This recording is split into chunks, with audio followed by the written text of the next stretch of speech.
Hello mga mare, kamusta mga buhay-buhay? Ito nga, nagbibigay nga ako ng tips para nga doon sa mga malagnaw na mixture ng Graham bar mo. At dahil nga paulit-ulit nga lang din nangyayari sa akin to, i-share ko nga kung ano ang ginagawa ko. Pag ganyan nga ang texture, ibig sabihin malagnaw po yan. Naka-chill na rin yan overnight, halos one day na nga rin yan nakasarip. Pero ganito pa rin yung kinalabasan niya. Isang dahilan na rin kung bakit nga malagnaw ay dahil mumurahin na rin nga yung ginagamit kong mixer.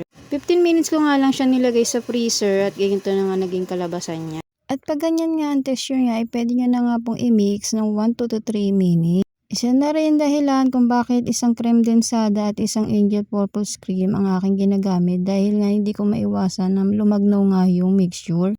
Dahil nga mumurahin din lang ang gamit kong mixer, ay hiniram ko pa sa aking biyanan, ay ito na nga yung mixture na ginagamit ko. Isang creme densada, isang angel creamer, at 1/4 nga na condense. Sa susunod nga video ay gagawa nga ako ng costing at yung kinita ko nga sa isang Tupperware.